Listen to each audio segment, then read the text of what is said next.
था। उसकी 7 लड़कियां थीं। वो उन 7 से बेहद मोहब्बत करता था और उनके हर आराम का ख्याल रखता था। एक बार जब दस्तरख्वान सजा हुआ था, वो सब लोग साथ खाने पर बैठे थे। बादशाह ने अपनी बेटियों से एक सवाल पूछ लिया कि तुम लोग मुझे कितना चाहती हो। बड़ी शहजादी ने कहा, बाबा, मैं आपको गुलाब जामुन की तरह चाहती हूँ। बादशाह ने खुश होकर उसको 4 गांव दे दिए। दूसरी ने कहा, मैं आपको बर्फी की तरह चाहती हूँ। बादशाह ने उसको काफ़ी बड़ा इलाका बख्श दिया।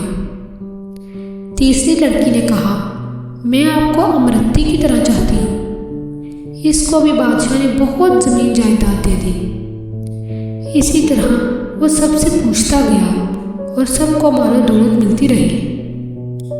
7वीं लड़की से जब बादशाह ने पूछा, बेटे, तुम मुझे कितना चाहते हो, तो उसने बहुत प्यार से कहा, बाबा, मैं आपको नमक के बराबर चाहती हूँ। ये सुनकर बादशाह को जलाल आ गया। कहने लगे, सब मुझे इतना चाहते हैं, तुम नमक के बराबर। वो बहुत नाराज हो गई और छोटी बेटी को महल से निकाल दिया और कहा, अब कभी यहाँ कदम न रखना। वो जंगल की तरफ चली गई और पत्तों और लकड़ियों को मिलाकर एक झोपड़ी बनाकर वहाँ रहने लगी। भूख लगती तो फल खा लेती, सूखे पत्तों का बिस्तर बनाकर सो जाती। एक दिन जब वो सोकर उठी तो देखा कि रंग बिरंगी चिड़ियों के पर हर तरफ बिखरे पड़े हैं। फिर दूसरे दिन इसको और पर मिल गए। उसने बहुत सारे पर इकट्ठा किए और कई पखियां बना ली और जंगल के किनारे सड़क के पास जाकर बैठ गई। अपना चेहरा चादर से ढांप लिया। लोग आते थे और पंखियां खरीदते गए। इतनी खूबसूरत पंखियां उन्होंने कभी नहीं देखी थी। एक बार शहजादे का इधर से गुजर हुआ। उसने इतने खूबसूरत पंखे कभी नहीं देखे थे। सारे ही खरीद लिए। फिर शहजादी से पूछा, तुम कौन हो? उसने कोई जवाब नहीं दिया। इसके खूबसूरत हाथ बता रहे थे कि उसने कभी काम नहीं किया। पंखियां बनाने में उसकी उंगलियां जख्मी थी। शहजादा उसके पीछे जंगल आ गया और जब उसको पता चला कि वो शहजादी है और सज़ा काट रही है तो बहुत गमज़दा हुआ। वो अपनी सल्तनत वापस चला गया और वालिदैन से सारा माजरा कह सुनाया। इन लोगों को भी बहुत दुख हुआ और वो अपने बेटे की बारात जंगल लेकर आ गए। दोनों की शादी हो गई, मगर शहजादी अपने वालिद को बहुत याद करती थी। वो खुश नहीं रहती थी। एक दिन उसने शहजादे से कहा कि वो अपने वालिदैन की दावत करना चाहती है और उनसे मिलना चाहती है।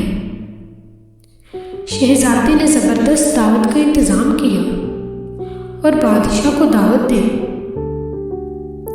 शहजादी ने कहा, सारा इंतज़ाम आप देखिए, मगर अपने वालिदैन और बहनों के लिए खाना मैं खुद तैयार करूँगी। सारे मेहमान आ गए। कई दस्तरख्वान एक साथ लगे और बादशाह और शहजादियों के लिए अंदर इंतज़ाम किया गया। वो जब खाना खाने बैठे तो उनकी बेटी सामने आकर बैठ गई। उसने निकाब पहन रखा था। जब बादशाह ने पहला नुमाइंदा लिया तो खाने में नमक नहीं था। दूसरी डिश ली, वो भी बगैर नमक की थी। तब उनको बहुत गुस्सा आया कि मुझे बुलाकर यूँ बगैर नमक का खाना खिलाया गया। तब छोटी शहजादी ने अपनी नकाब हटाई और कहा, बाबा, मैं आपको नमक के बराबर चाहती हूँ। यही कहा था मैंने। नमक के बगैर किसी चीज़ में लज्जत नहीं होती। बादशाह चौंक उठा। फिर उसने आगे बढ़कर बेटी को गले लगा लिया और उसकी आंखें भर आई। बेटी से माफ़ी मांगी तो शहजादी ने कहा, कोई बात नहीं बाबा, अल्लाह तो सबका है, आप परेशान ना हो, मैं अब बहुत खुश हूँ। बहनों ने भी माफ़ी मांग ली और गले लगाया और शहजादी ने सबको खुले दिल से माफ़ कर दिया, मगर उन सबको एहसास दिलाया कि वो गलती पर थे।